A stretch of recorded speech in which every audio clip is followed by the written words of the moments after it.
Israel Hamas के बीच भीषण जंग में हमास के लड़ाके इजराइल की सबसे एडवांस सेना को गाजा में नाको चने चबवा रहे हैं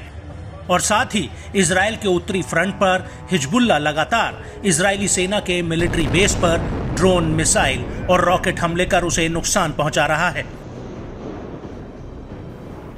जिसके कारण गाजा के साथ साथ लेबनान और इजराइल के बीच भी भीषण युद्ध छिड़ने के आसार साफ नजर आ रहे हैं। और इसी कड़ी में हिजबुल्लाह ने दावा किया है कि उसने रविवार तड़के योव और कीला बैरेक में इजराइल के मिसाइल और तोपखाने बेस को निशाना बनाया।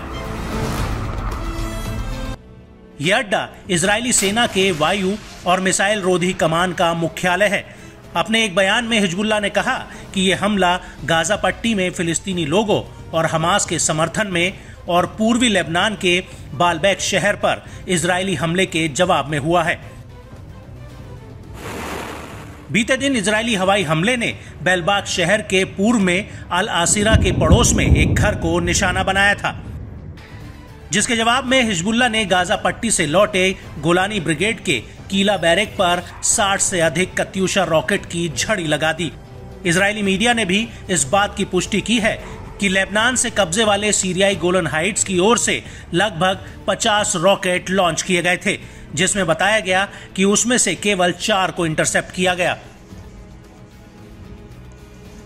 साथ ही हिजबुल्लाह ने यह भी दावा किया है कि उसने शनिवार शाम को लेबनान के कब्जे वाले 7 गांवों में से एक अल मलिकिया में इजरायली सैन्य स्थल पर तोपखाने के गोले दागे हैं। इसके अलावा हिजबुल्लाह ने एक और बयान में कहा कि उसके लड़ाकों ने कब्जे वाले लेबनानी गांव कफर चौबा की पहाड़ियों में रुइसेट अल अलाम साइट पर तोपखाने के गोलों से हमला किया था। साथ ही लेबनानी गांव ब्लिडा के पास बयात ब्लिडा स्थल पर भी बमबारी की है। हिजबुल्लाह के लड़ाकों ने कब्जे वाले लेबनानी शीबा फार्म्स में अल रडार साइट पर जासूसी उपकरणों को भी निशाना बनाया, जिसमें आईडीएफ को बड़ी मात्रा में नुकसान हुआ है। हिजबुल्लाह ने कहा कि लेबनान के 7 गांवों में से एक होनिन गांव पर, जिस पर इजरायली सेना का कब्जा है, वहां स्थित रमीम बैरक पर भी तोपखाने के गोलों से हमला किया गया है। हिजबुल्लाह का यह भी दावा है कि उसके लड़ाकों ने इजरायली कैफर ब्लम सैन्य स्थल पर 2 आयरन डोम बैटरियों पर 2 आत्मघाती ड्रोन लॉन्च किए, जिससे लक्ष्यों को काफी नुकसान हुआ है।